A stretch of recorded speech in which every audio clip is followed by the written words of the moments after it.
첫 번째 사건은 남편을 살해한 사건인데요. 엄여인은 이제 첫 번째 결혼한 남편의 보험을 3군데나 가입을 합니다.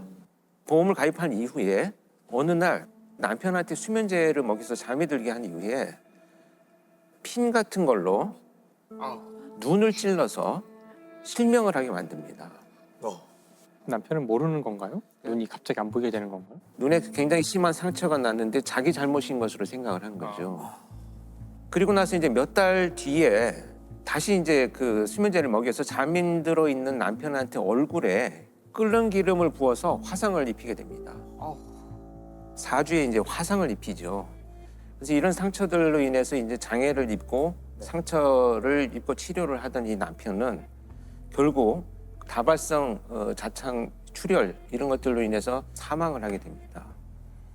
그리고 나서 이 사망한 남편의 보험금을 3억 원을 받게 됩니다. 이렇게 이제 첫 번째 남편을 살해해서 3억 원의 보험금을 받은 엄여인은 한 달 후에 재혼을 합니다. 그리고 나서 똑같은 방법으로 또 그 수면제를 먹인 후에 눈을 찔러서 장애를 입힙니다. 보험사에는 이물질이 눈에 들어가서 지금 심한 상처가 났는데 아마 이것이 이제 실명이 될 것 같다라고 한 진단을 받게 되면서 보험금을 4천만 원을 또 수령을 합니다.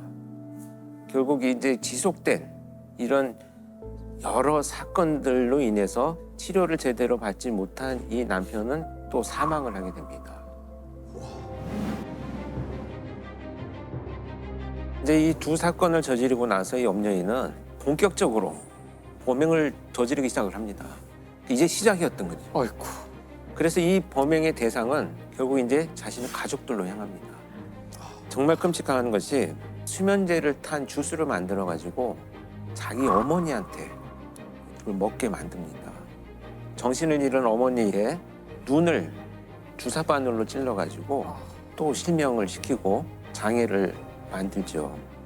결국 이제 이 사건으로 어머니가 실명한 보험금 7천만 원을 또 자기가 수령을 하게 됩니다. 이럴 수가 있지. 이제 그 친오빠를 대상으로 자행이 됩니다. 수면제를 사용해서 정신을 잃게 만든 다음에 염산을 부어가지고 눈을 실명을 시킵니다. 이때 이제 이 오빠가 치료를 하기 위해서 병원에 입원을 합니다.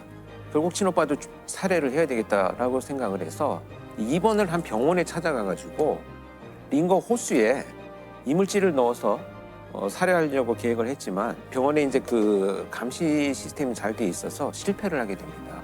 근데 이 사건은 지금 말씀드린 사건은 이제 범행이 다 끝나고 나서 본인의 자백에 의해서 밝혀진 사건이에요. 이게 좀 개요들만 훑어가는데도 너무 이건 분노가 아니고 약간 경악스러운. 여기에서 정말 이제 경악스러운 일이 더 벌어집니다. 이제 5번째 사건이 발생을 하게 되는데요. 그동안의 범행 수법이 유사하게 이루어지다 보니까 이것이 밝혀질 것이 두려워서 수법을 바꾸는 치밀함을 보여주기 시작을 합니다. 오빠와 동생한테 수면제를 먹인 후에 방화를 저질러서 화상을 입힙니다. 그런데 여기에서는 왜 자기가 그 범행의 용의점을 벗어났냐 하면 자기도 그 장소에 있으면서 이제 그 이도가스를 흡입해서 치료를 받거든요. 그러다 보니까 이제 용의선상에서는 벗어나죠. 이렇게 이제 수사망을 벗어나기 시작을 합니다. 그래서 이 사건으로 인해서 결국 총 3억 원의 보험금을 또 장애 앞으로 수령을 합니다.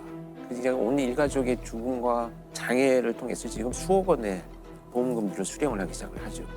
방화 사건이 저지르고 난 이후에 어머니 명의로 되어 있는 아파트를 팝니다.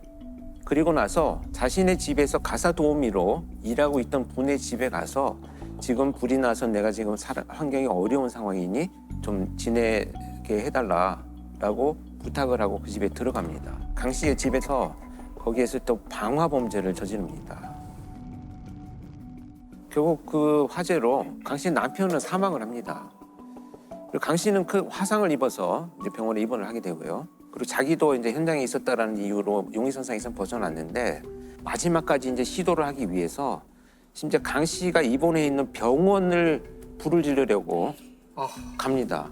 그래서 시도를 하는데 다행히도 이제 그 방화 미수에 그칩니다. 이때 이제 그 주변 사람들한테 발각이 되어가지고 체포가 되면서 이 수많은 악행들이 드러나게 됩니다.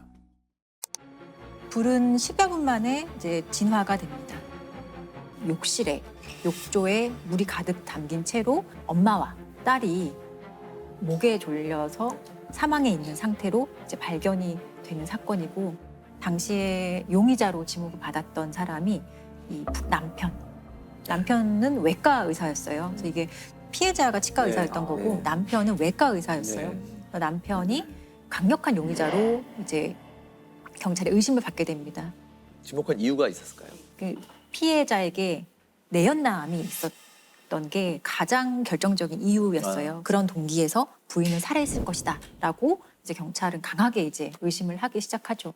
남편을 조사하는 과정에서 옷 속에서 어떤 쪽지 하나가 발견이 되는데 그 쪽지에 영화의 제목이 하나 발견이 돼요. 위험한 독신녀라는 영화가 위험한 위험한 독신녀라는 위험한 독신녀. 영화가 그래서 어떤 내용인지 봤더니 어떤 여성이 남성을 살해한 다음에 욕조에 담그고요. 옷을 불태워서 없애는 장면이 나오는데 이것과 상당히 범행 수법이 유사한 영화를 이제 발견해보고 경찰이 좀 의심스럽다고 생각을 하는 거죠. 이 영화를 2번이나 빌렸던 기록을 확인을 한 거예요. 그래서 같은 영화를 2번 빌려보는 경우 드물죠. 그렇지 않. 네. 거짓말 탐지기에서도 사실 중요한 질문에 이 남성이 대부분 거짓 반응을 네. 이제 보입니다. 거짓말 예, 탐지기에서. 예. 그래서 사실 거짓말 탐지기 같은 경우는 뭐 증거 능력은 없지만 수사의 과정에선 상당히 이제 수사 기법으로 많이 활용이 되는 것이고 피해자의 어떤 심리를 흔드는 되게 중요한 수단이거든요.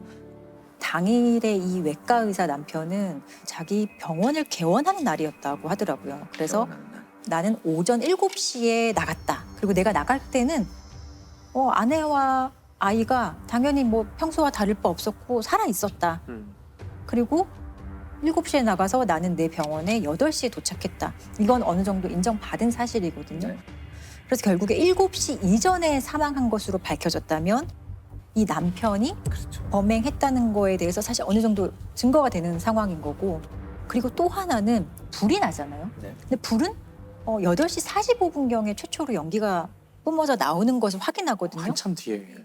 남편이 7시에 출근했다면 1시간 45분 뒤에 이렇게 불이 났다. 뭐 불에 대해서 잘 몰라도 상식적인 차원에서 되게 이상한 상황인데, 수사기관은 남편이 오전 7시 이전에 아내와 딸을 살해하고 그 이후에 불이 천천히 발생하도록 어떤 장치, 작업을 해놓고 나간 것이다. 이렇게 추정을 하고 이제 입증을 해야 되는 상황이 되었어요. 1심에서는 사형 선고가 나왔습니다. 사형 선고가 나왔고, 근데 항소심에서는 무죄가 선고가 됩니다. 무죄 나왔어요. 난 사형 선고가 됐다가 무죄가 되는 경우는 사실 정말 없을 거예요. 제가 이 사건 외에는 별로 우리나라의 사법 역사상 네. 기억나는 사건이 없거든요. 욕조에서 시신들이 발견됐다고 했잖아요. 근데 경찰이 출동을 해서 욕조의 물의 온도를 재지 않았어요. 근데 물의 온도 그리고 피해자들 어떤 시신을 확인할 때 직장 온도를 확인하는 게 네. 가장 정확하다고 하거든요. 근데 직장의 온도도 측정하지 않았어요. 아, 물속에 있는 상황에서 어떤 물속의 온도를 고려하지 않고 어떤 시간과 시간, 여러 가지 피해자의 시신 상태를 확인하는 것은 물의 온도가 어땠냐 이런 특수성이 전혀 고려되지 못했다라고 증언을 하고요. 이 화재 발생 시간에 대해서 입증하기 위해서 피고인 측에서 학교 운동장에 1,800만 원을 들여서 세트장을 만듭니다. 똑같은 방식으로 세트장을 만들어요. 진짜 불을 한번 붙여보자. 이게 얼마 만에 뭐 전소가 되는지 이런 것들을 했던 거예요.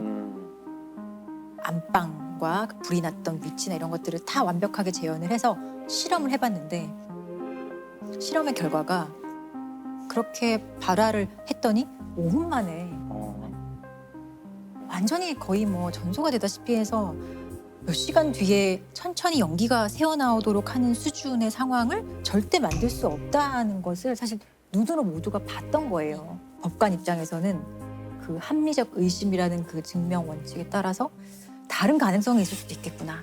이 사람이, 이 피고인이 피해자들을 살해하지 않았을 가능성도 충분히 있겠구나라는 그 어떤 네. 심증 형성에 아주 결정적인 역할을 하게 되는 거예요.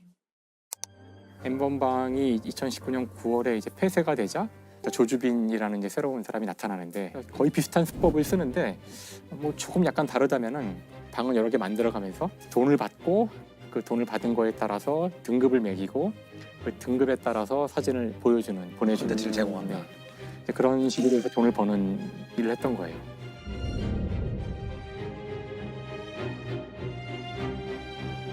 우린 절대 안 잡혀. 그러니까 그랬다면서요. 절대 안 잡혀. 이제 그런 얘기를 나눈 것까지도 지금 이제 알려져 있는데요. 일단 왜 그랬냐면은 범죄가 이루어진 공간이 텔레그램이라는 곳이에요. 네. 이 텔레그램은 이거를 사용하는 고객들의 정보를 절대 외부에 넘기지 않겠다. 이제 그런 정책을 가지고 있어요. 네. 이걸 사용한 사람들의 정보를 얻고 싶으나 국외에 있는 서버에 대해서는 우리 사법권에 미치지 않고요. 그러니까 협조를 구해야 하는데 협조 안 하는 거죠. 네. 그런 방법이 없어요. 근데 이제 오늘 아마 제 이야기의 결론이 될 수도 있을 텐데요. 그래도 잡힌다. 예. 그래도 잡을 수 있다. 이제 네. 그게 이제 저희 그 사이버 수사대가 하는 일이죠. 그러니까 암호화폐를 쓰는 한은 누가 누구한테 주는지 알 수 없어요. 그렇죠. 근데 여기서 한 약점이 항상 있죠.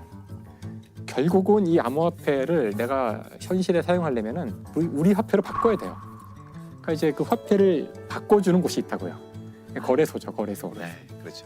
국내 거래소에 협조를 얻어가지고 수상한 암호 그 화폐 주인이 누군지에 대한 정보를 얻었어요. 아. 자꾸 돈이 일로 오는 거예요. 그러니까 얘인 것 같다 아무래도. 결국 돈이 모이는 곳이 이 친구더라. 그럼 이제 중요한 것은 이 사람인 것 같으니까 그 다음부터는 이제 국내에 여러 가지 수법을 이용할 수 있어요. 네. 그러니까 조주빈이라는 사람이 들어있는 사이트들도 이제 알아볼 수 있을 거고요. 아. 그래서 여러 가지 단서들이 나오기 시작해요. 이 녀석이 분명히 범인인 것 같다. 이제 증거가 모인 거죠.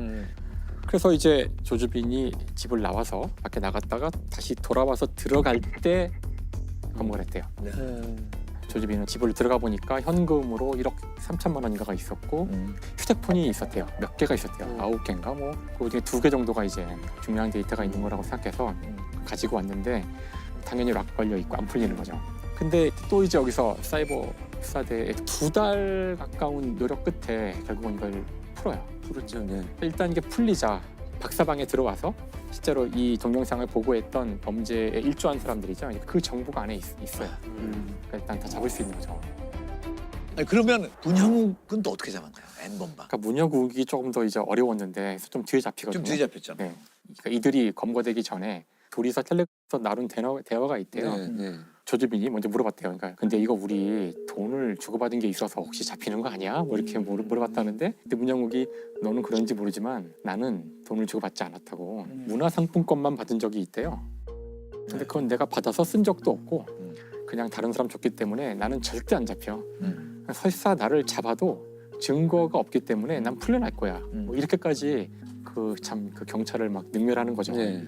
실제로 굉장히 어려웠다 그래서 저도 이제 자세히 찾아봤는데 결론을 이야기하자면은 정확하게 어떻게 잡았는지를 자세히 알 수는 없어요. 잡는 방법이 또 유출되면 안 되니까. 그렇죠. 그래서 그렇네요. 몇 가지 내용만 조금 이제 언론에 나온 내용들이 몇 가지가 좀 있어요. 예를 들어 이런 건데요. 그러니까 이제 문영욱이 자기가 어떻게 피해자들을 해킹했나 이런 거 막 자랑하고 막 그랬던 모양이에요. 그러면서 자기 폰으로 어떻게 해킹하는지를 이렇게 보여줬대요. 해킹하는 장면을. 근데 그때 살짝 자신의 핸드폰의 바탕화면이 보인 거예요. 살짝. 거기에는 내가 사용하는 앱들이 있잖아요. 물론 뭐 뻔한 앱이 나오면 소용없지만 잘 사용하지 않는 앱이 몇 개 보이면 이제 그걸 이용할 수 있거든요. 그래서 이제 그 중에 한 앱이 이제 널리 쓰이지 않는 앱 같은 거 그런 것들이 보이니까 그 업체에 협조를 요구해서 아이디를 다 받고 거기서 이제 이상 징후가 보이는 아이디들을 추출한 다음에 그걸 가지고 좁혀 들어갔다고 하더라고요. 그러니까 이것이 이제 썼던 수법 중에 하나래요. 방법 중에 하나예요. 2017년 사용한 휴대전화를 비롯해 디지털 증거를 들이밀자 이렇게 많은 자료가 쌓여 있고 증거가 있어 버틸 자신이 없다며 자신이 가까시 맞다고 인정한 것으로 전해졌습니다. 80년대 초에 우리가 올림픽하고 아시안게임을 유치했잖아요. 80년대 초에 전두환 정권이 들어서자마자.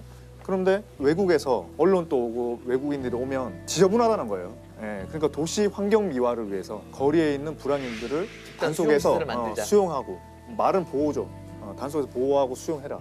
그렇게 해서 이제 그런 지령이 내려오니까 불과 한 열흘 만에 전국 공무원 19,000명이 모여가지고 일제 단속을 벌여서 1,800명 이상을 수용소에 다 넣었어요. 근데 그걸 매번 그렇게 할 수 없으니까 이제는 민간 복지 단체에 보조금을 주면서 잡아들이는 것까지. 그렇죠. 잡아들이는 것까지.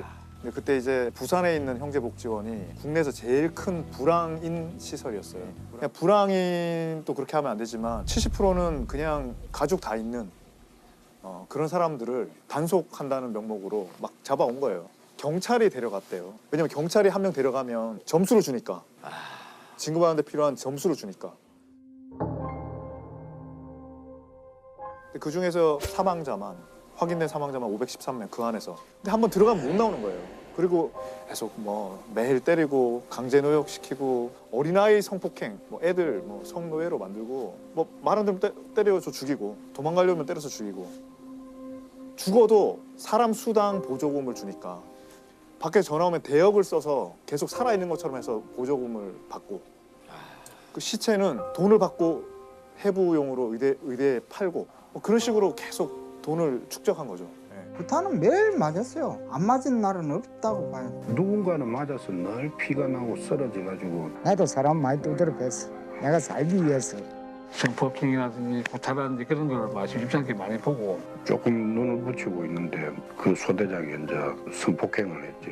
딴 언니들이 밤에 불리고 가면 사탕 같은 걸 얻어와요. 멍청한 것들이 그 언니가 나가고 언제쯤 온다는 시간에 그 서 있는 거예요. 그거 얻어 처먹으려고. 그게 성폭행인 줄 모르고 멍청한 것들이. 그때 압수수색 했을 때만 해도 그 현찰이랑 예금 증서가 20억이 넘었대요. 그 당시? 네, 그 당시.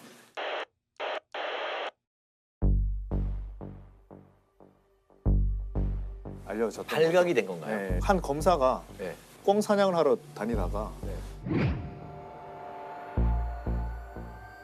뭐 개들을 막 풀어놓고 사람을 지키고 거기 막 사람을 뚜루 패고 강제 노역을 시키는 거 보고 이상하다.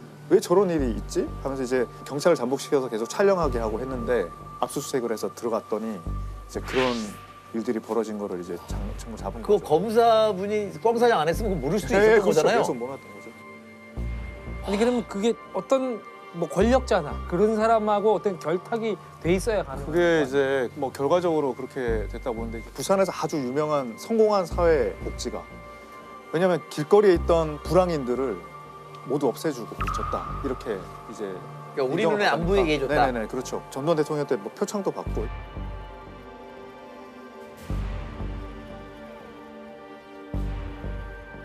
유력 인사였던 거예요. 그렇죠. 완전히 그렇죠. 유력 인사였죠. 숨어서 그런 짓을 한 게 아니고 그런데 이제 문제는 그 사람이 받은 처벌 때문이잖아요. 그러니까 특수감금죄는 무죄가 난 거예요.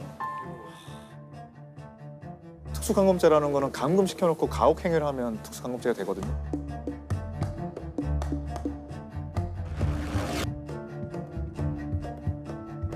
근데 그게 이제 2심 갔다가 3심 갔다가 무죄가 돼서 또 내려왔다가 막 이렇게 결국에는 몇 번 왔다 갔다 해서 이제 그렇게 무죄가 됐었거든요.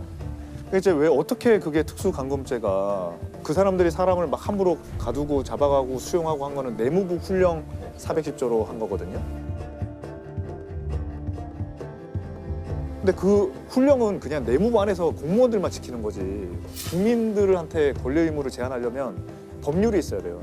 그리고 그렇게 법률이 있어도 사람을 가두는 법률은 영장주의를 지키지 않으면 무효예요. 그냥 아무리 법률을 만들어도 판사의 영장 없이 사람을 그렇게 감금할 수가 없어요. 근데 이제 그 다 위헌인 거죠, 위헌. 네, 네. 위헌이고 불법이고 무효인데 근데 정당행위라는 게 있어요. 형법 20조가 정당행위인데 그거는 법령에 의한 행위.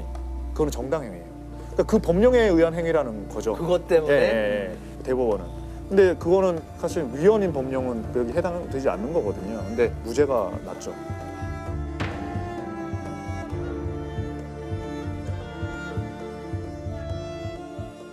그러니까 횡령으로 한 2년 6개월 받고 나와서 또 다른 사업에서 크게 잘 엄청 큰 부자가 돼서 잘 살고 있어요. 그리고 노안으로 죽었죠. 네, 살다가 죽었어요. 네. 2009년 10월에 새벽 5시쯤에 중랑구의 다세대 주택 반지하 방에서 불이 나고요. 현장에 가보니 엄마와 딸이 많이 이제 다쳐 있고 병원으로 옮겼는데 3, 4일 만에 모두 사망을 해요. 그런데 네 가족이 일가족이었는데 아버지는 사건 당일에 잠시 집을 비워서 그나마 화를 면할 수 있었고 또 아들이 있었죠. 근데 나중에 경찰 조사에서 확인해 보니 유류에 의한 화재로 밝혀졌어요. 방화 가능성에 무게를 두고 수사를 합니다. 그리고 이후 방화범을 잡게 되면서부터 충격적 사실이 밝혀지게 돼요. 불을 낸 사람은 15살의 B군이라는 동네 아이였고요. 이 방화를 부탁한 사람은 놀랍게도 이 피해자 가족의 17살 아들이었어요. 왜 청부를 했을까요? 보험금 때문에. 바로 보험금 때문에. 아니 17살이 보험금이 뭐가 필요해서? 네, 너무나 사실 어리석은 생각이고 이루어질 수 없는 생각이었는데 이 집안이 사실 넉넉지 않은 집안이었어요. 반지하 방에 보증금 300에 월세 30만 원. 아버지는 전국을 다니면서 건강식품을 팔았었고 어머니는 전단지 붙이는 그런 부업 아르바이트를 할 정도였고 그 집의 딸은 사실 대학생이었지만 등록금이 없어서 휴학을 하고 미용사로 취직을 해서 돈을 벌고 있었던 상황이었거든요.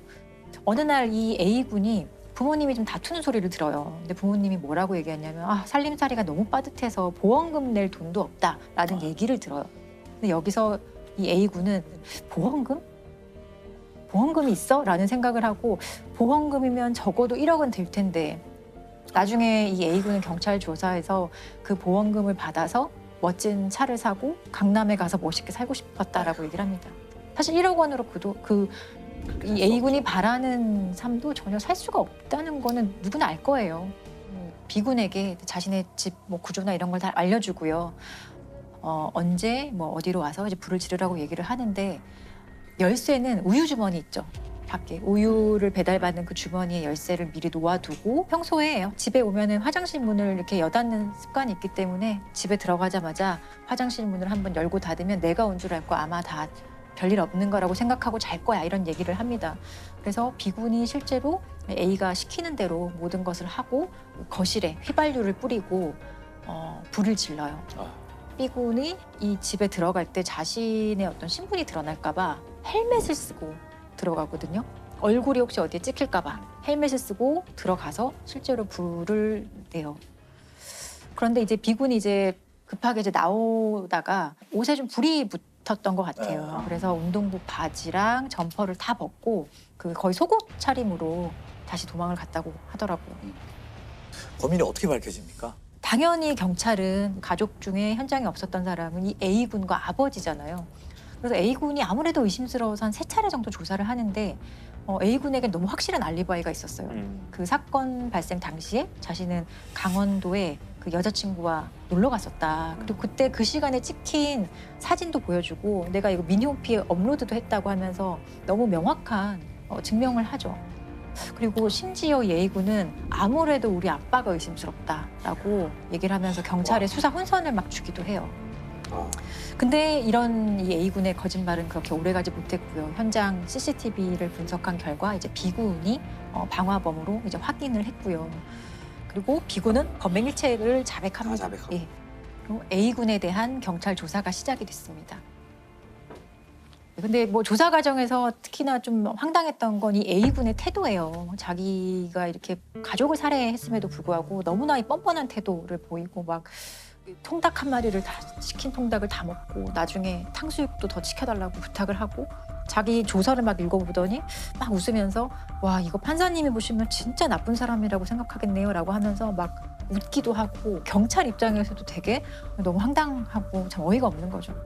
백악종이라는 그 질병이 있습니다. 그러니까 이가 다 빠져가지고 어금니만 남게 되는데 이게 전 세계에 한 2% 정도 되는 희귀병이라고 합니다. 그래서 치료가 잘 안 되고 있는데 그것이 자기가 그 병을 앓고 있고 그 딸한테도 이게 이제 유전이 됐다고 해서 방송에 나와가지고 도움을 요청하는 방송을 하고 나는 돈이 없으니까 사랑을 주는데 아픈 것까지 같이 주는 거 보니까 자기 딸을 위해서 정말 도와주십시오. 도움이 필요합니다라는 것을 호소해가지고 방송에서 결국 그 이제 소위 어금니 아빠라고 이제 소문이 나서 많은 분들이 안타까우니까 도움을 주기도 했었는데 2017년 9월에 정말 끔찍한 사건이 발생을 합니다. 자기 딸, 당시에 14살 된 자기 딸의 친구를 수면제를 먹여서 잠이 든 이 아이를 이제 성추행을 하다가 이 아이가 잠에서 깨어나니까 이 아이를 살해한 사건이 발생했습니다. 아내가 죽고 나서 굉장히 우울해가지고 내가 자살을 하려고 음료수에다가 수면제를 넣어두었는데 아이들이 이것을 놀면서 음료수인 줄 알고 먹고 그렇게 사망했다라는 이제 변명을 합니다. 그런데 부검을 해봤더니 전혀 다른 결과가 나온 거죠. 이제 목에 졸린 흔적, 그다음에 이 수면제가 그 정도의 치사량도 아니고 이런 적절하지 않다는 여러 증거들이 나와서 이제 체포를 해서 조사를 하게 됐죠. 14살부터 19살까지 요 사이에 미성년자네요. 미성년자인데 아주 교묘합니다. 13세 미만이면 처벌이 훨씬 더 커요. 그러니까 이건 형량상으로 봐서도 다 경계선을 넘어가고 그걸 계산해서 한다는 거예요? 네, 계산을 했어요. 왜냐하면 이영학이가 자기 아내를 만날 때가 14살에서 만나서 16살에 딸을 낳았거든요. 그러니까 충분히 알고 있었고 피해자를 집으로 유인한 게 메시지를 보낸 게 이 딸이고 그리고 그 수면제가 든 음료수를 이영학의 지시로 그 피해자한테 건넨 것도 이 딸이고요. 그러니까 안심하고. 그 시신 유기 현장에 그 딸도 있었던 거죠. 그래서 이 양은 이 씨와 함께 숨진 14살 A 양의 시신을 담은 여행용 가방을 차량에 싣고 강원도 영월 야산에 유기한 혐의를 받고 있습니다. 그러니까 이영학이가 자기 딸의 휴대폰에 있는 친구들 사진을 보면서 선택을 했어요. 얘를 데리고 와라. 사실 14살이면 이 문제를 합리적으로 판단할 수 있었거든요. 뭐 주변에 알린다든지 신고를 한다든지. 근데 그런 것이 없이 동조를 하고 또 심지어 자기가 데리고 오기까지 했다라는 것이 이제 공범이다 이렇게 많이들 평가를 하고 있는데 그 배경을 우리가 살펴볼 필요가 있는데 제가 볼 때 이 이영학이는 가정폭력이 굉장히 심했던 것으로 추측이 됩니다. 그런 폭력이 계속 이어져 왔기 때문에 내가 어떤 방식으로 하면 더 이상의 폭력을 받지 않는다는 것이 이미 학습이 되어버린 것 같아요. 이 씨는 일종의 포주 노릇을 하며 여러 여성들을 모집해 성매매를 알선하고 나아가 아내까지 다른 남성들과 성관계를 갖게 한 것으로 나타났습니다. 그런 상태에서 성매매를 시키고 그 장면을 또 녹화해가지고 사이트에 올려서 또 수익을 얻고 이런 행위들이 이어져 왔다는 거죠. 그래서 아내가 사망을 한 것이 이제 본인이 극단적인 자살을 해서 아파트에서 이제 술을 마시고 다투다가 뛰어내렸다 이렇게 얘기를 하고 있는데요. 그날의 행적이 굉장히 의심스럽습니다. 뛰어내렸는데 내려오질 않아요. 그리고 119에 신고를 하고 구급대가 도착하니까 그때서야 나옵니다. 구급대가 심폐소생술을 하고 구조 행위를 하고 있는데 휴대폰을 그냥 하고 있습니다. 그러니까 굉장히 의심스러운 점인데 근데 여기서 더 한 가지 의심스러운 것은 그 유서가 이 아내가 자필로 쓴 게 아니고 프린트가 된 거예요. 그래서 그 염을 할 때도 자기가 자기 휴대폰을 이렇게 걸어놓고 자기가 녹화를 했어요. 자기 아내를 염을 하면서 직접. 말할 때마다 웃는 눈도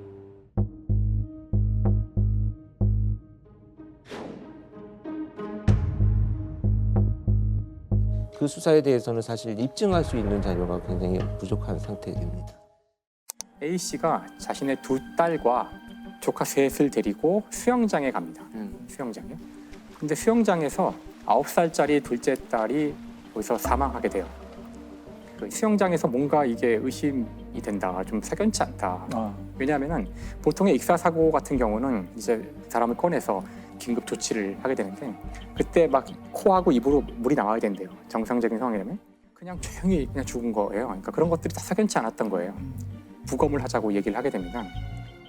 이제 이 아이를 부검하기로 이제 부검을 해봤더니 독살됐다는 결과가 나온 거죠. 그래서 이제 조사해 보니까 그 A 씨가 익사 사고가 일어나기 전에 둘째 딸에게 음료수를 줬다는 거예요. 음료수를 너 혼자 먹으라고 줬다는데 사건을 이제 조사해 보니까 경찰에서 바로 그 둘째 딸이 죽기 바로 전날 보험을 들었다는 거예요. 아이에게 상해보험을 들었고 보험을 들 당시에 A 씨가 돈이 없어서 보험 설계사가 그 계약금을 대신 내주면서 그러니까 굉장히 무리스럽게 보험을 들었다는 거예요. 그리고 특히나 그 이 수영장은 사망 사고가 있었을 경우에 1억 원을 보상한다는 그걸 이제 내걸었다고 하는데 좀 특별한 상황이죠. 알고 이제 아마 했을 것 같고요. 그 시간에 무슨 일이 있었는가를 쓰라고 했더니 그 진술서를 보면 누구한테 전화를 걸어가지고 우리 애 누구누구가 사고를 당해 위급하다, 도와달라라는 전화를 했다라고 써놨는데 이 위급하다라는 말을 처음에는 위독하다라고 썼어요. 그걸 지우고 위급하다로 바꿨었어요. 결국 이제 지금까지 얘기했던 여러 가지 그 정황 증거라든가 다른 간접 증거들을 모아서 A 씨한테는 그 유죄가 선고됐고 무기징역이 이제 구형됐다고 합니다. 조사 과정에서 이 내연남과 이제 통화한 여러 가지 기록들도 다 수사 대상이 되니까 그 내연남과 통화하는 중에 내연남이 이런 말을 해요. 너 또 약 먹였어? 뭐 이런 이걸 변명을 할 수가 있겠지만 뭔가 이제 석연치 않은 거예요. 그렇죠. 그래서 이제 그 다른 범죄가 더 있을지도 모른다는 네. 이제 의심이 들어서 끔찍하다면 끔찍할 어떤 그 정황들이 나오기 시작하는 거예요. 그리고 이 A 씨의 남편이 2년 전에 죽었는데 이제 거기에도 이제 의혹이 있다고 알려져 있어요. 이 남편과 이 A 씨가 다른 집에 가서 김치를 담궈주는데 도와주러 갔대요. 김치도 먹고 보통 굴도 같이 먹잖아요. 네. 김치 담글 때. 그리고 집에 왔는데 A 씨가 이제 커피를 줬는데 그 커피를 마시고서는 갑자기 쓰러졌어요. 호흡 곤란과 뭐 가슴 통증, 막 몸이 뒤틀리고 이래가지고 이제 병원에 가서 결국 이제 사망했는데 그때 이제 이 A 씨는 의사에게 그 김치하고 생굴에 대한 이야기만 하고 커피 얘기는 하지 않았던 거죠. 의사한테는. 그래서 의사는 일단 굴에 의한 과민성 쇼크일 거라고 이제 진단을 했던 것 같아요. 당시는 그냥 그렇게 처리가 됐는데 새로운 상황에서 이 사건을 들여다보니까 이 죽은 남편에게 이 보험이 2개가 있었는데 이 사고 전에 4개의 보험을 더 든 거예요. 3,700만 원의 보험금을 받게 돼요. 근데 그때는 물론 의심하지 않았던 거죠. 더 이제 놀라운 것은 그 다음 해인데 2002년 그 A 씨의 친구가 있어요. 네. 그 A 씨가 그 친구와 같이 케이크를 이제 먹었는데 그리고서는 친구가 사망을 해요. 갑자기 사람이 죽었으니까 부검을 해서 조사를 해봤는데 일단 급성 심근경색이라는 진단을 내리기는. 근데 이제 그 부검에 참여했던 그 수련이가 메모를 하나 해놨는데 약물 중독이 의심된다라고 써놓긴 했어요. 그러니까 약물 중독인 것 같긴 한데 뭐 확실하진 않고 이런 어쨌든 공식적으로는 그냥 심근경색에 의한 것으로 종료를 했는데 이 사건이 이제 그 엽기적인 이유는 이 죽은 이 친구가 사망하기, 이 사건이 일어나기 직전에 생명보험에 들어요. 근데 정말 희한하게도 이 생명보험의 수혜자가 바로 이 A 씨예요. 되게 이상하죠. 왜 친구한테 그렇게 되지? 누가 생명보험을 들 때 자기 친척이나 자기 뭐 가족이 아니라 친구한테 드는 경우는 없잖아요. 죽은 친구의 남편이 진정서를 이제 수사기관에 제출했지만 증거가 부족하다는 이제 이유로 그냥 기각됐다고 하더라고요. 이미 다 그 두 사람 다 시신이 다 벌써 처리가 돼가지고 다시 조사할 수 없는 상황이었다고 하더라고요. 유영철의 목적은 정원이 딸린 단독 주택, 아주 부유한 사람들이 사는, 그리고 교회 앞에 있는, 왜냐하면 신이 자기를 버렸다고 뭐 생각했다고 하기 때문에.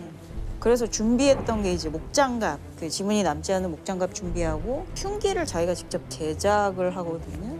망치를 직접 제작을 해요. 이렇게 자루가 짧게. 처음에 이제 신사동에서 범죄를 저지르는데 서울 모대학 명예교수인 63살 이모 씨와 부인 68살 이모 씨는 신사동 자택에서 둔기에 머리를 맞아 숨진 채 발견됐습니다. 경찰은 안방 이외에 다른 방은 아예 뒤진 흔적조차 없어 금품을 노린 강도일 가능성은 거의 없다고 밝혔습니다. 근데 2003년은 연쇄살인이나 전혀 일면식도 없는 모르는 사람 집에 가서 잔인하게 범행을 저지르는 거는 원한 관계가 아니면 또 그렇게 하죠. 그래서 당연히 그 피해자와 가까운 어떤 그 주변 사람을 중심으로 수사를 하지. 경찰은 원한에 의한 살해 가능성이 높은 것으로 보고 수사했습니다. 원한 관계가 있었는지 여부를 밝히는데 주력하고 있습니다. 살인이 목적인 범죄자가 그렇게 생각하기 굉장히 어려운 시점이죠. 지금도 그렇지만 그 2주 뒤에 이번엔 강북으로 올라가요. 구기동. 일가족 3명이 둔기에 맞아 숨진 채 발견됐습니다. 서울시 구기동 61살 고모 씨 집에서 일가족 3명이 둔기에 얻어맞은 채 숨져 있는 것을 퇴근하던 고 씨가 발견했습니다. 도난당한 물품이 없는 것으로 미뤄 원한 관계에 의한 살인으로 추정하고 있습니다. 일주일 후에 다시 강남으로 내려와요. 또 같은 방식으로 범행을 저지르거든요. 이제 그러고 나서 다시 이제 강북으로 올라가요. 4번째. 그러니까 일부러 그렇게 하는 거거든요. 그 수사 권역이 다른 유영철이 수배 전단에 찍힌 게 이제 그 모습인데 본인 뒷모습이 찍히니까 더 이상 그런 식의 범행을 하기가 어렵다고 이제 판단을 해서 범행 수법을 완전히 바꿔요.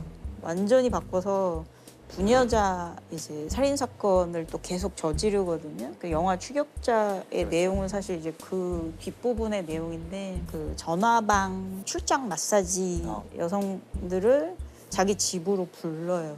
자기 집으로 불러서 살해하고 그리고 시신을 이제 훼손해서 야산이나 이런 데 안 매장하는 그 수법을 쓰거든요. 경찰에 붙잡힌 연쇄 살인 용의자는 올해 34살의 유영철입니다. 자백을 통해 서울 서대문구 일대에서 확인한 시신만 모두 11구입니다. 특히 미제 사건으로 남아있던 서울 시내에서 일어난 4건의 부유층 노인 피살 사건도 유 씨가 저지른 것으로 확인됐습니다. 구치소에서 창살 뒤에서 이렇게 면담을 할 거 아니에요. 그러면 몇 분 얘기를 하고 있는데 갑자기 여기를 팍 치더래요. 그러면 놀랄 거 아니에요, 상대방. 근데 그 놀라는 걸 보면서 쾌감을 느낀다고. 게임을 즐기는 유영철이 그 통제하고 싶어하는 유영철이 그 체포됐을 때 그 영상이 있거든요. 근데 유영철이 뭐라고 그러냐면 이 사건을 계기로 여자들은 몸을 함부로 굴리지 말고 부유층은 각성하라라고 얘기를 했어요. 뭐 몸을 놀리거나 하는 일이 없었으면 하고 부유층들도 좀 각성했으면 합니다. 가진 자들에 대한 반감이 범행의 한 이유였다는 얘기입니다. 사이코패스 특성 중에 하나가 웅대한 자기상이라고 하거든요. 자기 자신을 굉장히 그래서 이 일을 계기로라는 표현을 쓸 때는 본인의 사건이 뭔가 사회에 마치 무슨 메시지를 역할력을 가지려고 준 것과 같게 쓸 수 없는 표현이죠, 본인이. 앞에 카메라들은 본인이 사실 벌레만도 못한 짓을 했기 때문에 잡혀서 그 와 있는 건데 거기에 마치 자기가 훈계를 하듯이 피해자한테 본인의 범죄의 책임을 전가하는 거죠. 마치 부유층이나 여성들이 뭘 잘못해서 자기가 그걸 응징한 것처럼. 집주인은 A, 이웃은 B, 신고자는 C로 칭할게요. A의 집이에요. B와 C가 저녁 8시 30분에 들어왔는데 10시 반경에 C가 밖으로 나가게 됩니다. 1시 반에 돌아온 이 C는 피를 흘리고 쓰러져서 2명이 있다 그러면 신고를 합니다. 둘이 싸워서 하나는 죽고 하나는 굴러다니고 있다.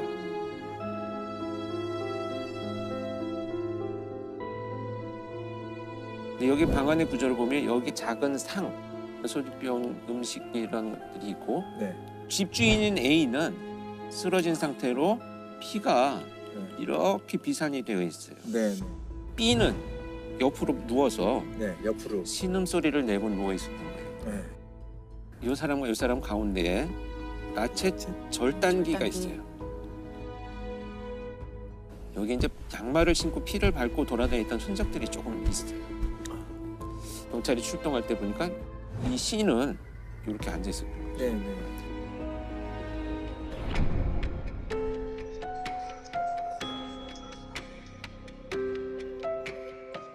그리고 C가 이 사람의 진술은 뭐냐면 간략히 하자면 둘이 싸우고 쓰러지고 사망을 했기 때문에 화가 나서 살아있는 사람을 뺨을 때리고 이거 범행 도구구나 하고 들었다가 아차 싶어서 내려놨대.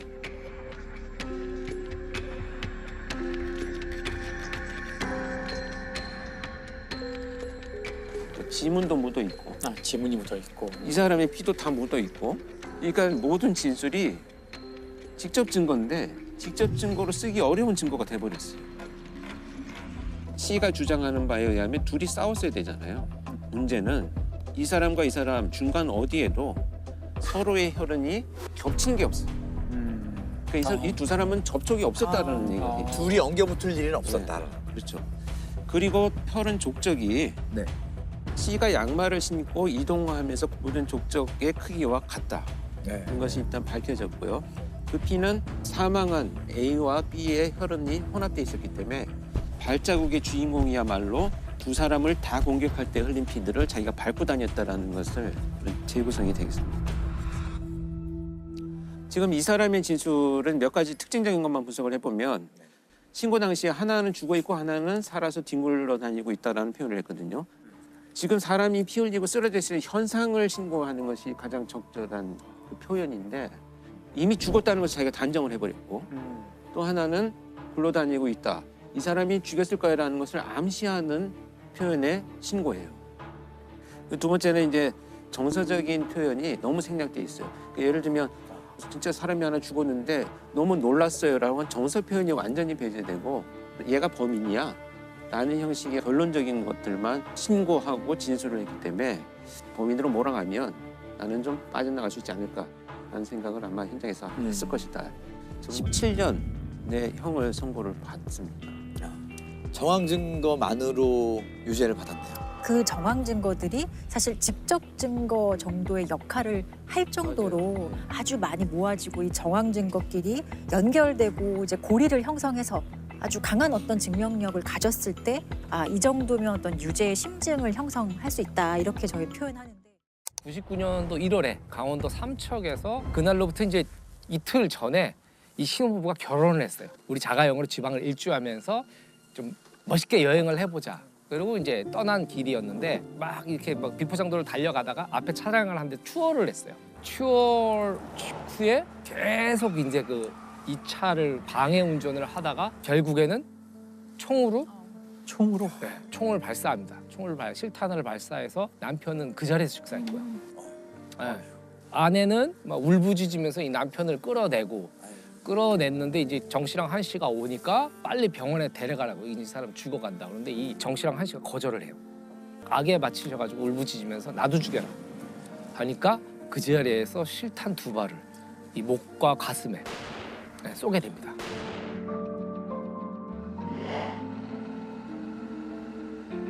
그럼 무슨 뭐죠 이거? 아무런 개연성이 없는 거예요? 그렇죠.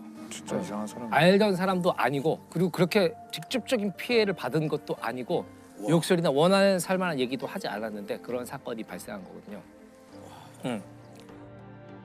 지난 1월 19일 비포장 산길을 달리고 있었습니다.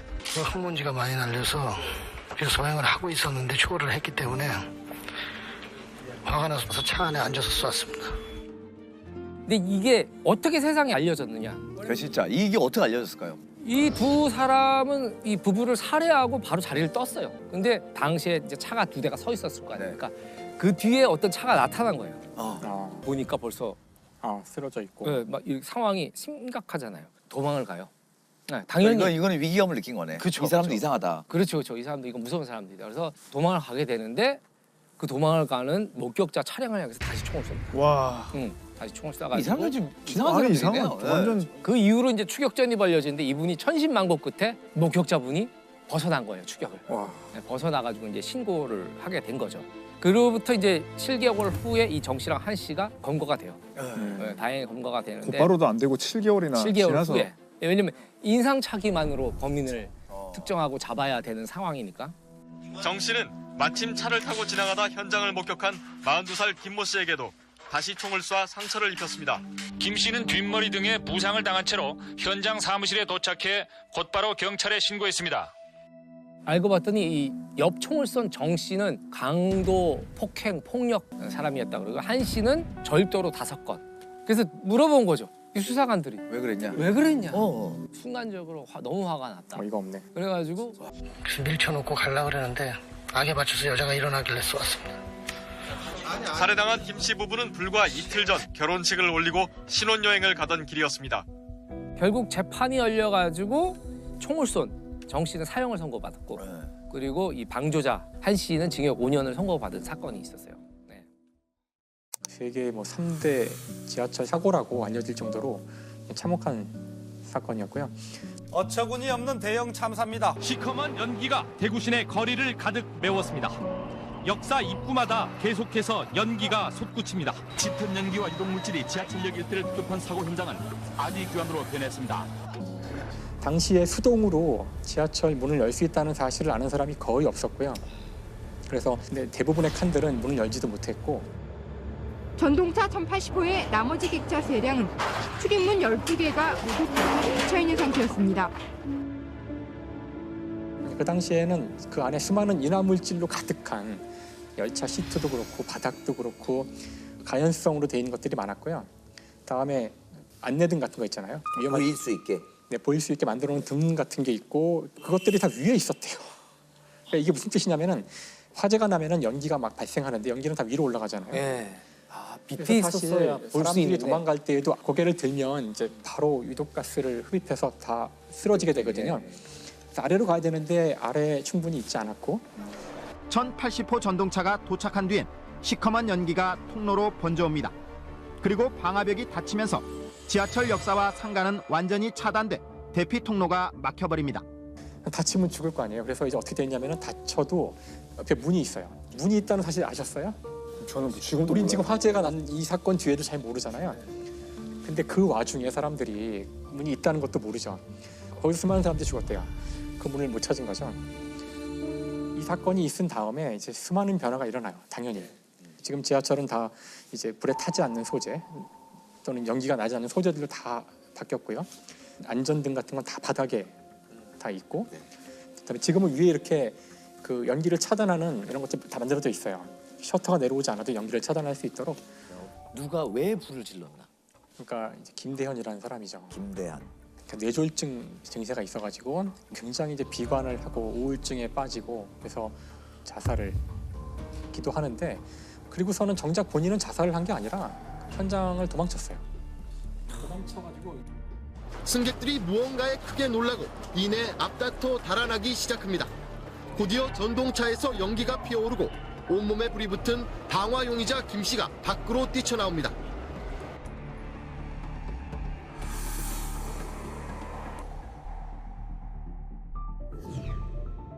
병원에 있었는데 그때 같은 칸에서 방화하는 거를 지켜보았던 한 사람이 그래서 저 사람이 바로 방화범이라고 얘기해서 불과 1시간 만에 체포가 됐어요. 자기 혼자 죽는 것보다는 많은 사람들이 있는 데 가서 불을 내어 같이 죽어야 되겠다 하는 생각을 하고. 그러니까 이런 심리는 도대체 어떤 걸까? 방화가 이제 4대 강력범죄 중에 하나인 게 본인의 생명만 위협할 뿐만이 아니고 다른 사람까지 이렇게 위험에 몰아넣을 수가 있잖아요. 근데 방화라는 거는 표출적인 범죄거든요. 평소에는 사실은 굉장히 억눌려 왔다거나 소심하다거나 그러니까 사회에 불만이 많았지만 그거를 표출해오지 못했던 사람들이 불을 지름으로써 쾌감을 느끼는. 이 김대한 씨 같은 경우에는 참여나 이런 거를 했을까요? 법정에서? 그러니까 그 후 소식이 좀 궁금하기도 한데. 뭐 재판 과정에서는 계속 오락가락 얘기를, 그래서 1심에서는 사형 선고가 내려졌는데 2심에서는 이제 무기징역으로 감형이 됐고요. 김 피고인의 심신 상태가 온전하지 않고 잘못을 뉘우치고 있다는 이유에서입니다.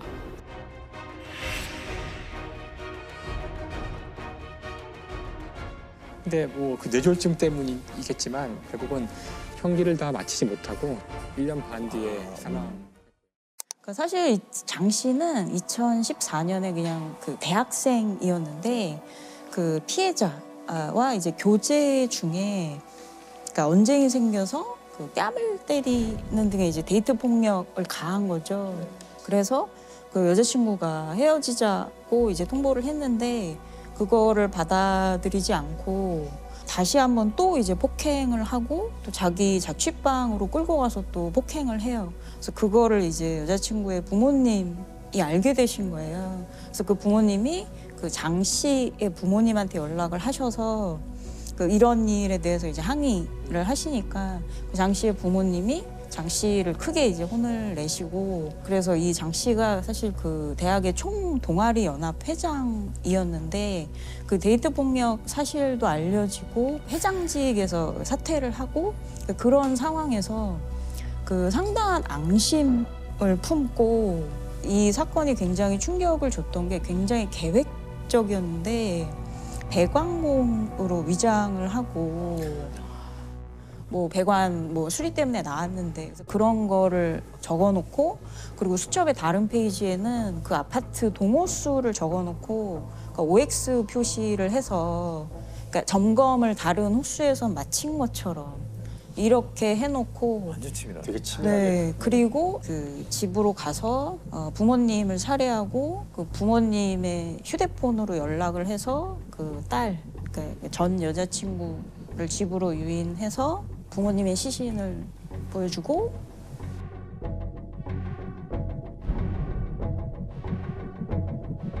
성폭력도 저지르고 9시간 동안 이제 여자친구를 감금했다가 피해자분이 4층 아파트에서 이렇게 뛰어내리셔서 그 경비원이 다행히 발견을 하셔서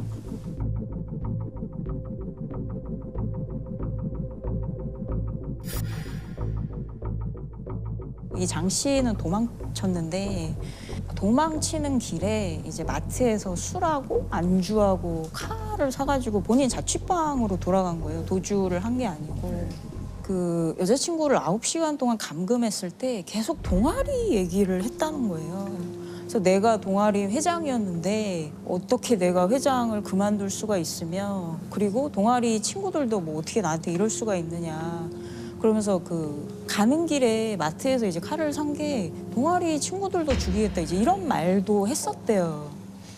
군대에서 가혹행위를 후임병 폭행하는 그걸 저질러서 군사법원에서 징역 1년에 집행유예 2년 선고를 받거든요. 그래서 그 전과는 없는데 군대에서의 이런 가혹행위가 있었고, 재판부에서 재판 중에 이제 정신감정을 했는데, 그러니까 평소에는 굉장히 열정적이고 쾌활하고, 그런데 그 다른 사람을 크게 개의치 않고 본인의 욕구에만 그 초점이 맞춰져 있다, 이렇게 평가를 한 내용이 나와요. 1심에서 이제 그 재판 중에 이런 얘기를 했다는 거죠. 범행은 돌이킬 수 없으니 깨끗하게 무기징역으로 죗값을 받겠다. 자기가 본인이 형을 얘기를 해요. 네네네. 형량이라는 걸 자기가 정한다는 것 자체가 이 사람이 굉장히 좀 통제하고자 하는 욕구가 있고 권력이나 이런 거에 대한 갈망도 있고, 1심에서는 반성문을 단 한 장도 제출을 안 했대요. 그러니까 깨끗하게 무기징역으로 죗값을 받겠다. 근데 1심에서 이제 사형 선고가 나니까 2심에서는 갑자기 반성문을 쓰기 시작해서 60여 장을 제출을 했는데 2심에서 또 이제 사형 선고를 받으니까 3심에서는 또 반성문을 한 장도 제출하지 않았다고. 그러니까 이런 것들이 굉장히 어떻게 보면 충동적이면서 오로지 자기 목적만, 그것만을 위해서 이 사람이 움직이는 사람이라는 특성을 좀 생각해 볼 수가 있었거든요. 경기도 화성에서 최근 여성 2명이 잇따라 실종된 데 이어서 수원의 30대 여성도 보름 넘게 연락이 끊긴 사실이 추가로 드러났습니다. 마지막 목격된 장소들의 버스 정류장들이에요. 대부분이. 그래서 거기를 가서 이렇게 서 있어 봤더니 동네 분들이 지나가면서 아니 근데 추운데 여기 서 있지 말고 그냥 제 차 타세요. 저기 모셔다 드릴게요. 이런 문화가 있는 곳이더라고요. 그러니까 그것을 문화를 이용한 상황을 이용한 범죄로 넘어간 거예요. 같은 길이면 태워드릴게요. 그러면 아니요 괜찮아요 타지 않습니다. 그러면 교묘하게 이 피해자를 자기한테 유인해요. 그럼 내가 나쁜 사람으로 보입니까? 그러니까 죄책감을 갖게도 만들고 뭐 이런 화려한 이런 그 수법을 이용해서 마지못해서 타게끔 만들어서 그때 범행을 저지르는 것으로 진화된 이런 범죄입니다.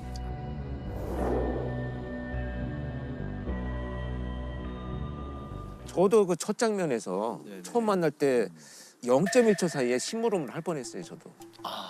이렇게 들어가서 문 열고 들어가는 순간에 이야기하려면 물이라도 들고 와야지 맨손으로 오시면 안 되죠. 이렇게 얘기를 하는 거예요. 저도 모르게 그냥 물 가지러 가거든요. 이게 심부름 하는 거예요. 그러니까 내가 널 통제하고 있어라는 강렬한 메시지를 주는 건데 그 0.1초 사이에 아차 얘가 사이코패스였구나. 물은 내가 필요할 때 갖다 줄게. 나는 지금 너하고 이야기를 나누러 왔어. 그렇게 먼저. 아주 친절하고 단호한 의사표현을 했죠. 근데 보면은 그 사이코패스라는 게 사실 이제 캐나다나 북미 대륙 범죄자를 대상으로 표준화를 한 거거든요. 그래서 우리나라 범죄자를 묘사하는데 좀 괴리가 있는 지점이 있는데 제가 생각할 때는 사이코패스라는 그 상에 가장 맞는 한국의 범죄자가 강호순인 것 같아요.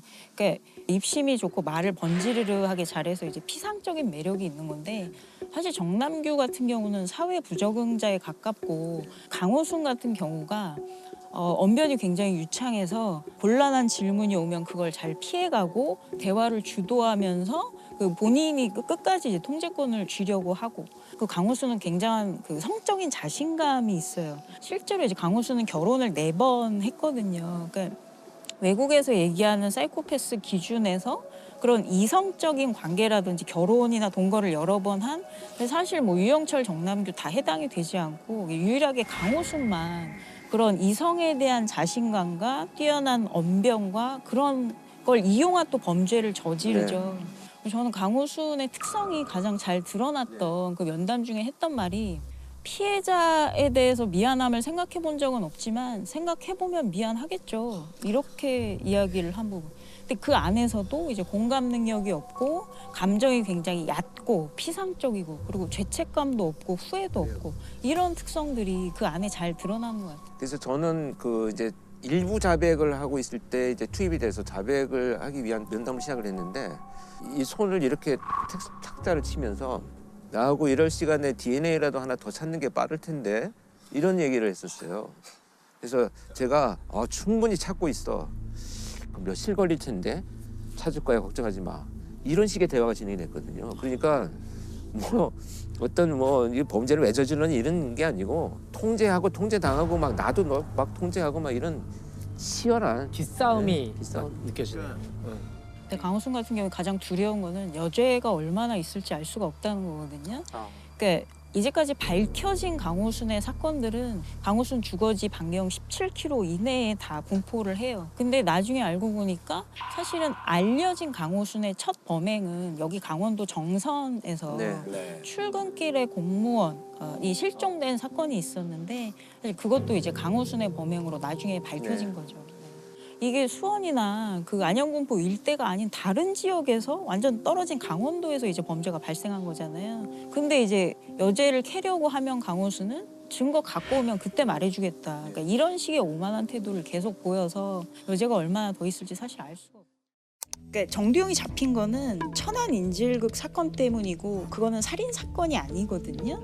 그래서 부산 지역의 그 미제 살인 사건과 연결시킬 고리가 없었는데 아까 이관우 팀장님이 웬 인질극을 하다 잡힌 사람이 있는데 정두영이라는 사람이 있는데 범죄 경력조회라고 이제 전과가 나오잖아요. 그 전과를 봤더니 부산 지역에서 살인을 저지른 전과가 있었던 거예요. 정두영한테. 그래서 이제 혹시 그 몽타주를 좀 보내봐라 천안 쪽으로. 그래서 몽타주를 받아봤더니 굉장히 좀 비슷해서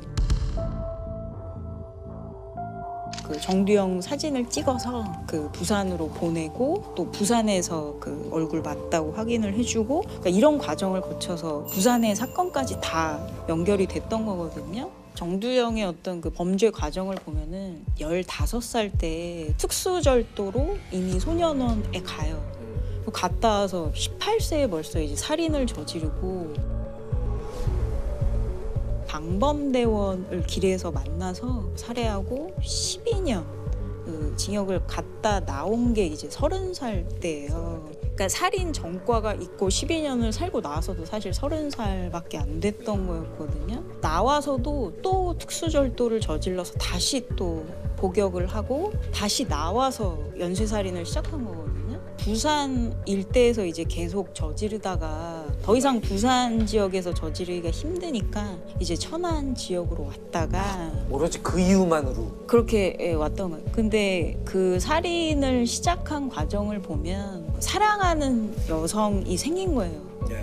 그래서 동거를 같이 하고 그 여성의 어머니, 그러니까 예비 장모님과 이제 같이 살면서 정말 잘 해주셨대요. 그 정두영한테. 그리고 본인도 처음으로 이렇게 사랑을 받고 사람이 범죄를 중단하는 과정에서 가장 영향력을 미치는 두 가지 요소가 있는데 하나가 결혼이고 하나가 직업을 갖는 거거든요. 그러니까 정두영은 어떻게 보면 일생의 기회를 얻은 거죠. 다시는 범죄를 저지르지 않고 살아갈 수 있는. 그래서 정두영의 목표가 내 생각에 내가 번듯하게 남들처럼 살려면 10억이 있어야 되겠다. 뭔가 PC방, 게임방 이런 걸 하고 아파트도 있고 하려면 10억라고 목표를 정하고 그 목표를 위해서 부유층 거주지역 빌라에 들어가서 그 범행을 저지르게 된 거거든요. 야, 내 행복을 위해서 남을 그리고 연쇄적으로 저지르는데 잡히지 않는 게 중요하다고 판단을 했겠죠. 그렇기 때문에 목격자를 남기지 않으려고 다 살해하는 그 행태를 보이거든요. 부산 지역에서 계속 저지르다가 어떤 일이 있었냐면 들어가서 2명을 이미 살해했는데 그 집안에 이제 아기가 있었거든요. 근데 처음에 그 아기를 보고 그 공간에서 아이를 작은 방에 넣어놔요. 살해 저지르고 금고를 하려고 하다가 이제 그 아이 엄마가 오신 거예요. 그 처음에는 정두영이 또 이제 상해를 가하다가 그 여자분이 아이가 있다 살려달라고 이렇게 하시니까 정두영이 잠깐 고민을 하다가 아이 잘 키우라고 하고 그 여자분 살려주고 거기 있는 걸 훔쳐갔거든요. 그러니까 목격자가 생긴 거예요. 생존자가 처음으로. 그래서 이제 몽타주가 나오게 된 거예요. 정두영 몽타주가. 그 정두영이 나중에 잡히고 나서 뭐 내 안에 악마가 있다 뭐 이런 얘기를 했는데 근데 생각해보세요. 어떤 사람이 나한테 엄청난 뭐 잘못 피해를 끼쳤는데 그 사람이 내 안에 악마가 있는 것 같다라고 말하면 그 말을 듣는 사람은 어떤 생각이 들까요? 당연히 이 사람이 본인의 책임을 인정하지 않고 회피하는 거. 그렇죠. 내 책임이 아니다라는 뜻으로. 그렇죠. 내가 한 게 아니다라는 건 똑같은 거잖아요, 사실은. 나는 선한 사람인데 이런 악행을 저지른 주체는 따로 있다. 그러니까 이런 식의 표현은 내가 어쩔 수 없었다. 통제력이 없었다. 굉장히 무책임한 발언이거든요. 사람들의 목숨을 아무렇지도 않게 생각해. 개구리를 잡으러 간다며 집을 나간 한 동네 국민학교 어린이 5명이 일주일이 지나도록 집에 돌아오지 않고 있습니다. 91년 3월 26일에 5 어린이가 도롱뇽 알을 찾으러 간다고 가까운 뒷산에 와룡산에 올라갔어요. 그리고는 이제 실종이 된 거예요. 그때부터 11년 동안 애들이 어디 갔는지 전혀 모르고. 그러니까 저희 어릴 때도 이게 전국적으로 개구리 소년들 찾는 그런 캠페인이 막 벌어졌잖아요. 네. 세제에도 있고 공중전화 카드에도 있고. 이제 11년 뒤인 2002년도에 도토리를 죽으러 갔던 사람이 그 유골을 발견하게 됩니다. 4명의 아이가 같이 이제 있고 또 한 구는 또 따로 유골이 발견됐죠.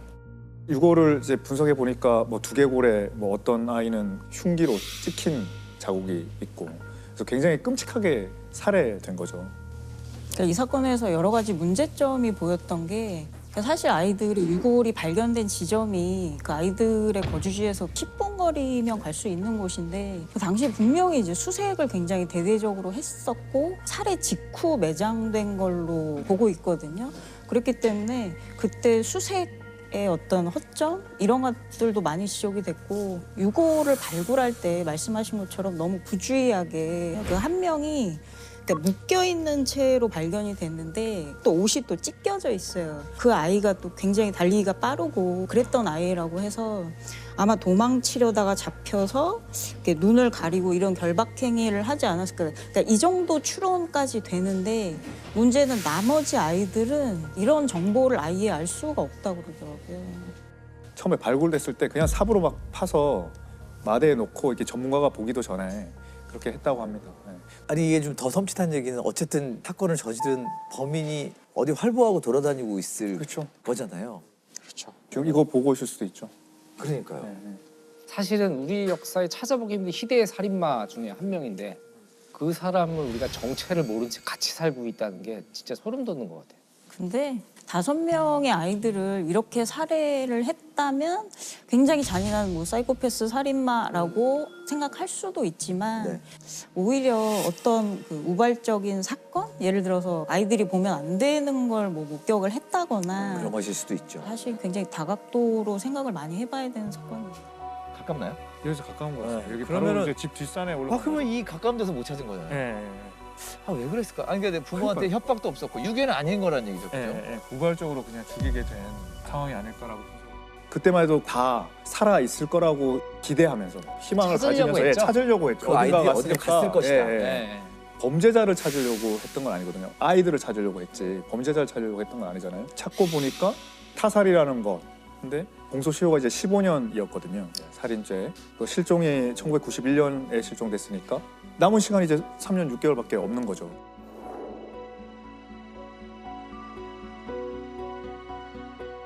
이게 수사를 멈춘 상태인가요? 아무도 안 하고 있는 거예요? 작년, 재작년에 또 재수사도 또 한 번 또 하고 그랬던 것 같습니다. 아무래도 공소시효가 살아있을 때하고 그게 끝났을 때하고는 관심의 정도가 좀 많이 다르겠죠. 그러니까 범죄라는 것도 시간에 얽매여 있는 거거든요. 공소시효 안에서 범죄가 범죄일 수 있고 그거를 추적해서 잡아서 기소하는 거지 공소시효를 벗어나면 검사 기소를 못하는 거죠. 검사가 기소를 못하는 거는 이제 수사도 할 필요가 없어지는 겁니다. 영구 미제가 되는 거죠, 말하자면. 그러니까 사건도 죽어버리는 거네요. 그렇죠. 예. 살인은 폐지됐. 태완 입법이 이제 그 살인죄 공소시효를 폐지한 법이거든요. 2015년에 통과됐는데 태완 입법이 살인죄로 인한 또 사형이 규정된 그 죄를 저지른 경우에는 공소시효가 적용되지 않습니다. 그리고 사실은 2013년에 이미 성폭력에 관해서는 13세 미만 어린이를 성폭행하면 공소시효가 없어졌어요. 근데 그거는 굉장히 성폭력에 관해서 제한적으로 있었던 거고 2015년에 태완 입법이 통과되면서 살인죄에 관해서는 적어도 이제 공소시효가 전혀 없어지게 됐습니다.